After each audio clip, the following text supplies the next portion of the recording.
Selamat pagi, Mbak Lima. Pagi Bu Manda, pagi juga Bu Ika. Pagi semuanya. Bagaimana kabarnya kalian? Bu, aku agak takut sih. Nanti kan kita mau rapat sama tuh. Aku pernah marah. Bu Ika, laporan keuangan ini sudah disiapin. Sudah sih, tapi aku juga agak deg-degan banget. Nah, kalau Pak Jazil hasil laporan ngomong. Nah, kalau Pak Ilham, laporannya udah disiapin. Sudah selesai sih, cuman tinggal bikin Bu. Ayo cepat selesaiin laporannya. Sudah tinggal beberapa menit lagi. Iya, ayo cepet. Kira-kira Pak Zaki udah datang belum ya? Kayaknya belum deh. Udah, ayo. Nah, sebelum beliau belum datang di ruang rapat nih. Amin. Ayo buru-buru. Alhamdulillah, beliau belum datang nih. Sebenarnya kita nggak lama. Padahal tinggal 5 menit lagi. Ayo kita segera siapin bahan buat meeting nanti. Yuk. Aduh, gimana ya nanti kita rapatnya? Aku juga gak kebayang nanti kalau semisal Pak Zaki lihat laporan kita. Takut banget. Sudahlah, nanti kita jelasin aja sesuai data yang kita dapat. Betul, yang penting kita udah jujur dan transparan. Semoga rapat ini memberikan keputusan yang terbaik deh buat perusahaan kita. Amin.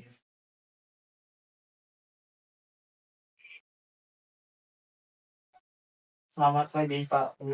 Selamat pagi, Pak. Gimana kabarnya nih? Alhamdulillah sehat. Jadi pada meeting kita di pagi hari ini, saya dengan berat hati harus menyampaikan ada satu kabar buruk yang harus saya sampaikan kepada kalian. Nah, jadi setelah saya analisa laporan keuangan kita di tahun 2024, ternyata perusahaan kita ini setiap tahunnya terus mengalami penurunan yang sangat signifikan. Dan setelah saya analisa beberapa hari kemarin, dengan mempertimbangkan berbagai aspek yang kita miliki, saya harus menyampaikan sebuah keputusan yang sangat berat mungkin untuk diterima oleh teman-teman nantinya. Jadi sebelumnya, saya ingin minta maaf dulu kepada semuanya, karena penjualan kita yang terus-menerus setiap tahunnya, jadi saya harus membuat keputusan yang adil meskipun nantinya keputusan itu sulit untuk diterima oleh teman-teman sekalian. Apakah ada kemungkinan PHK, Pak? Iya, Bu Manda. Jadi dengan berat hati, hal itu merupakan salah satu langkah yang harus kita ambil untuk kedepannya nanti. Saya ingin kita semua itu bisa merasakan bahwa keputusan yang sudah kita ambil ini bisa diterima secara adil dan juga keputusan ini sudah mempertimbangkan berbagai aspek yang sudah kita miliki. Jadi saya harap keputusan yang sudah saya ambil ini dapat diterima dan juga adil bagi teman-teman nantinya.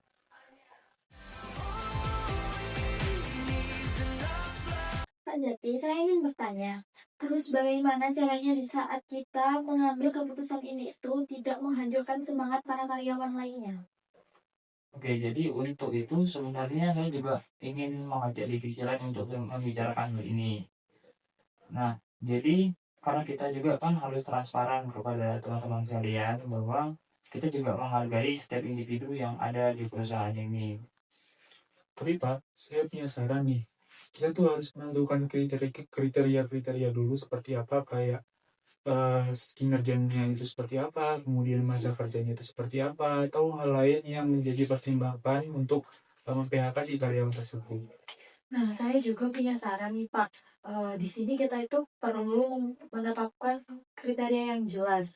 Contohnya seperti apakah bisa diambil berdasarkan kinerjanya, terus bisa diambil dari masa kerja, atau juga bisa diambil dari faktor yang lainnya juga. Nah, saya rasa betul kata Bu Manda, tapi kita juga harus bisa mempertimbangkan faktor-faktor yang lainnya nih Pak. Misalnya mungkin dari kontribusi terakhirnya, kemudian dari potensi yang di masa depan itu yang dia punya itu seperti apa, atau mungkin dari situasi pribadi yang mereka itu. Seperti itu. Sebenarnya apa yang sudah teman-teman kasih masukan tadi itu juga bisa menjadi bahan pertimbangan bagi saya dalam mengambil keputusan nantinya. Nah, tapi mari kita diskusikan lagi secara matang karena saya ingin keputusan yang nanti kita ambil ini bukan hanya karena kita mengutamakan keuntungan bagi perusahaan semata, tapi juga karena kita ini ingin untuk nama-nama yang kita pilih nantinya itu tidak akan merasa merugikan terkait keputusan yang sudah kita ambil. Nah, jadi kita harus hati-hati dalam mengambil keputusan supaya keputusan ini dapat diterima oleh teman-teman nanti.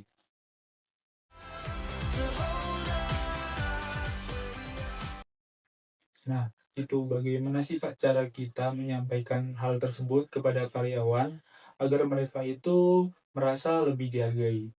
Nah, sebenarnya itu adalah masalahnya yang menjadi tugas bagi kita bersama Pak Imam. Nah, nantinya saya akan berbicara langsung dengan mereka secara personal. Jadi dari situ saya akan menemukan bahwa mereka itu akan tetap menjadi bagian dari kita atau enggak. Jadi dia itu tetap menjadi bagian dari perusahaan kita meskipun perusahaan dalam keadaan sulit dan sedang mengalami penurunan penjualan setiap tahunnya. Lega banget rapat kita udah selesai. Terus tadi juga Pak Zaki mau terima laporan kita, Kak marah-marah. Enggak banget. Tidak seperti yang kita takutkan dari awal. Nah, iya, malahan dia minta saran-saran dari kita. Tapi, aku sih dengar-dengar katanya yang mau aku ya sih? Iya, tuh juga dengar katanya sih Pak Bimo.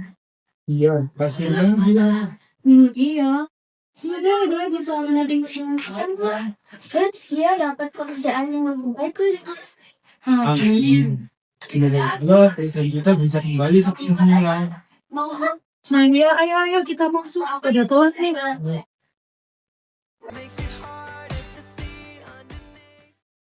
Terima kasih Pak. Iya, silakan dulu Pak Bimo. Pak Bimo, terima kasih sudah meluangkan waktunya untuk bertemu dengan saya. Jadi sebelumnya saya ingin membicarakan dari hati ke hati bahwa dengan berat saya harus sampaikan kepada Pak Bimo. Ada apa ya? Nah, jadi berhubung perusahaan kita belakangan ini sedang mengalami sebuah tantangan besar terkait masalah keuangan, maka dengan berat hati saya harus memberitahu bahwa posisi Pak Bimo ini nantinya akan menjadi salah satu yang terdampak. Apa saya melakukan kesalahan? Oh, enggak kok Pak Bimo. Jadi selama ini Pak Bimo juga enggak ada melakukan kesalahan. Jadi ini sebenarnya murni karena kondisi perusahaan kita terkait keuangan yang sedang mengalami penurunan pendapatan. Baik Bapak. Lalu apa yang harus saya lakukan ya Pak? Nah, jadi tapi dari pihak perusahaan sebenarnya juga tidak ingin meninggalkan Bapak begitu saja. Jadi perusahaan juga akan memberikan pesangon kepada Bapak dan juga saya akan memberikan sebuah surat rekomendasi untuk Bapak dalam mencari sebuah perusahaan baru lainnya nanti. Baik Bapak. Jika itu memang suatu keputusan dari perusahaan. Baik, saya juga meminta maaf kepada Pak Bimo dan juga mengucapkan terima kasih karena Pak Bimo sudah menerima dengan sukarela. Terima kasih atas pengertiannya ya Pak. Ya Pak. Saya juga terima kasih.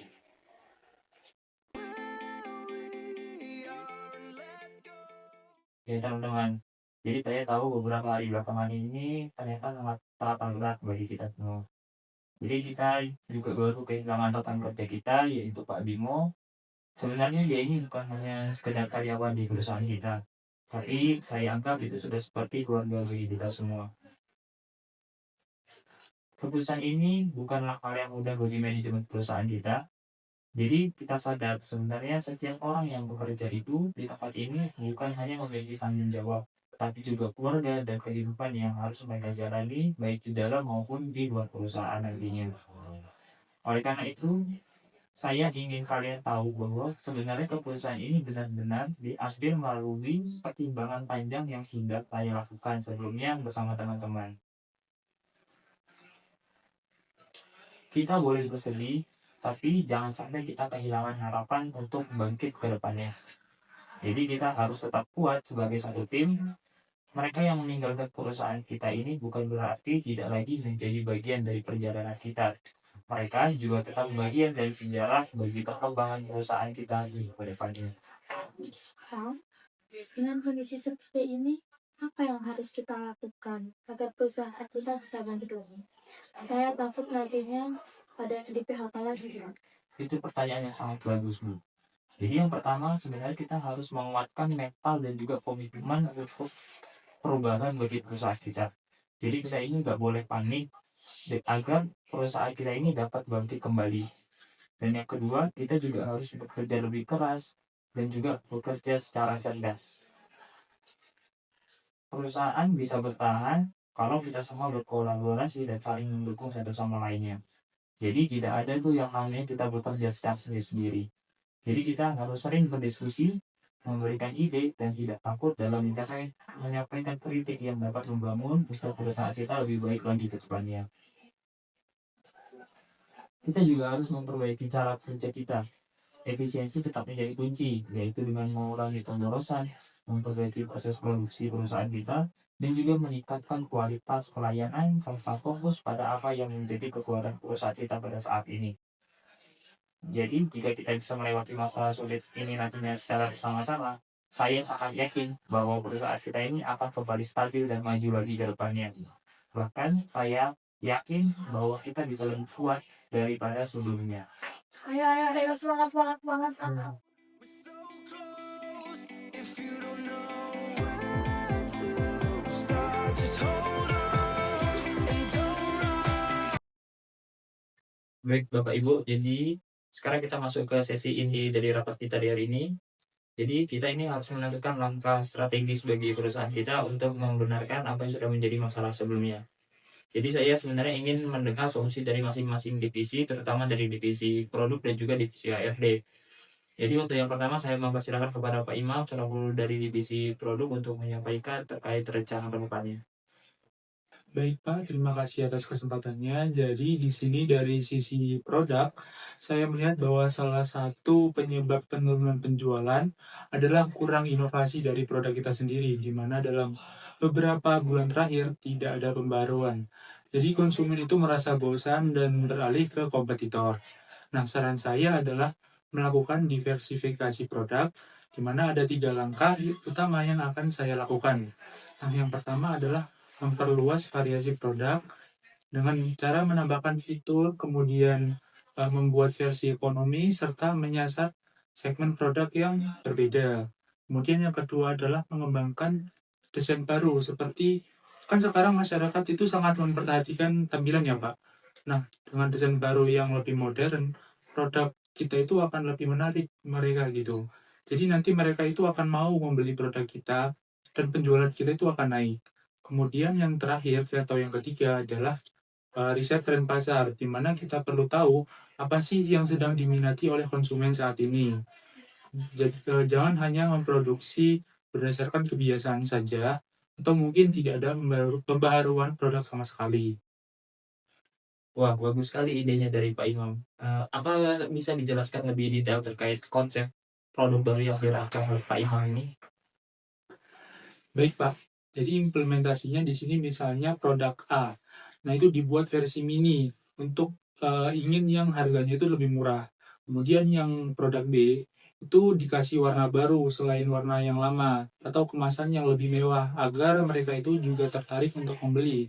Selain itu kita bisa membuat diversifikasi produk dengan menambahkan fitur yang kompetitor itu tidak punya. Nah dengan begitu target konsumen kita itu akan lebih luas dan penjualan itu bisa meningkat.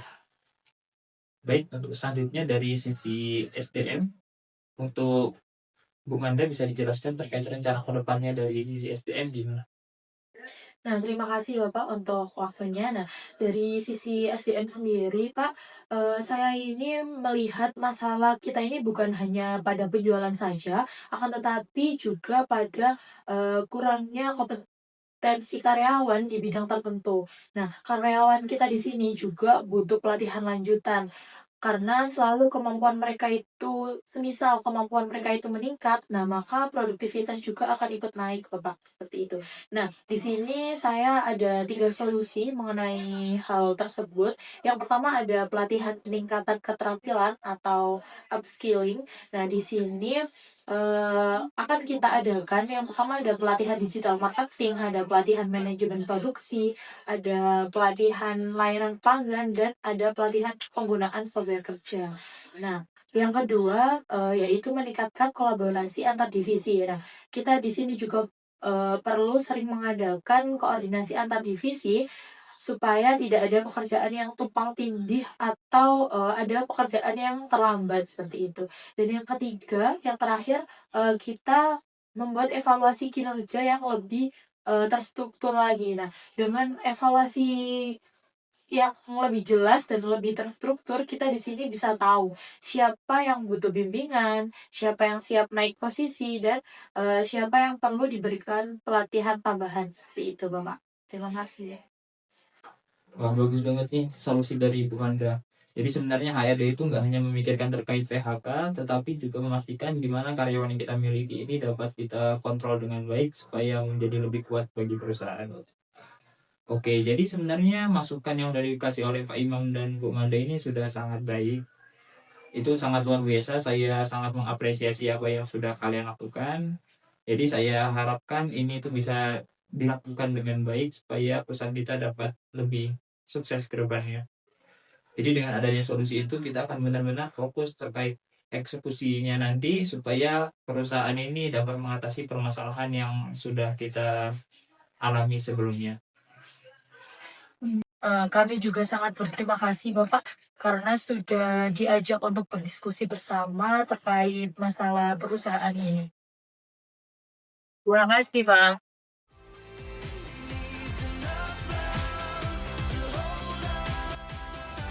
Selanjutnya, mari kita bahas apa itu kepemimpinan demokratis dan apa itu kepemimpinan pemberdayaan. Kepemimpinan demokratis adalah gaya kepemimpinan yang melibatkan partisipasi aktif anggota tim dalam proses pengambilan keputusan, perencanaan, dan juga pelaksanaan. Sedangkan kepemimpinan pemberdayaan adalah gaya kepemimpinan yang fokus pada pengembangan kemampuan, keterampilan, dan motivasi anggota tim untuk mencapai suatu tujuan organisasi. Selanjutnya adalah karakteristik kepemimpinan demokratis. Yang pertama adalah partisipasi. Pemimpin kepemimpinan demokratis mengundang anggota tim atau bawahannya untuk berpartisipasi aktif dalam pengambilan keputusan dan juga perencanaan strategi. Yang kedua adalah keterbukaan. Transparansi dalam komunikasi dan kebijakan menjadi prinsip utama sehingga semua orang memiliki akses yang relevan. Yang ketiga adalah pemberdayaan. Anggota tim diberikan tanggung jawab dan juga otonomi yang lebih besar dalam menjalankan tugas mereka. Yang keempat adalah adanya dukungan. Seorang pemimpin mendukung perkembangan individu dengan memberikan umpan balik konstruktif dan juga memfasilitasi pertumbuhan profesional. Yang kelima adalah adanya kolaborasi. Prinsip utama dalam kepemimpinan demokratis adalah untuk mendorong kerjasama tim, saling mendengar untuk mencapai tujuan bersama. Selanjutnya ada karakteristik kepemimpinan pemberdayaan. Yang pertama adalah meningkatkan kebermaknaan kerja. Yang kedua adalah mendorong partisipasi dalam mengambil keputusan. Yang ketiga adalah menunjukkan kepercayaan dalam kinerja tinggi. Yang keempat adalah memberikan otonomi dari hambatan birokrasi. Kelebihan dan kekurangan kepemimpinan demokratis dan pemberdayaan. Kelebihan kepemimpinan demokratis. Yang pertama, dapat meningkatkan partisipasi dan keterlibatan anggota tim. Yang kedua, menghargai pendapat dan ide dari semua anggota. Yang ketiga, meningkatkan kesadaran dan rasa tanggung jawab. Yang keempat, mengurangi konflik dan meningkatkan kerjasama tim. Dan yang kelima, meningkatkan kepercayaan dan kesetiaan anggota. Selanjutnya adalah kekurangan kepemimpinan demokratis. Yang pertama, proses pengambilan keputusan yang cenderung lambat. Yang kedua, sulit dalam mencapai kesepakatan. Yang ketiga, kurang efektifnya dalam situasi yang darurat. Yang keempat, dapat menimbulkan konflik antar anggota. Dan yang kelima, memerlukan waktu dan sumber daya yang besar. Kelebihan dan kekurangan kepemimpinan pemberdayaan. Kelebihan kepemimpinan pemberdayaan. Yang pertama, dapat meningkatkan motivasi dan kinerja anggota. Yang kedua, mengembangkan kemampuan dan keterampilan anggota. Yang ketiga, dapat meningkatkan rasa tanggung jawab dan kesadaran. Yang keempat, mengurangi ketergantungan pada pemimpin. Yang kelima, dapat meningkatkan inovasi dan kreativitas. Selanjutnya, kekurangan kepemimpinan pemberdayaan. Yang pertama, memerlukan waktu dan sumber daya untuk pengembangan. Yang kedua, dapat menimbulkan ketidakpastian dan kekhawatiran. Yang ketiga, sulit mengukur hasilnya. Yang keempat, memerlukan pemimpin yang efektif dan kompeten. Dan yang kelima, dapat menimbulkan konflik antar anggota yang berbeda.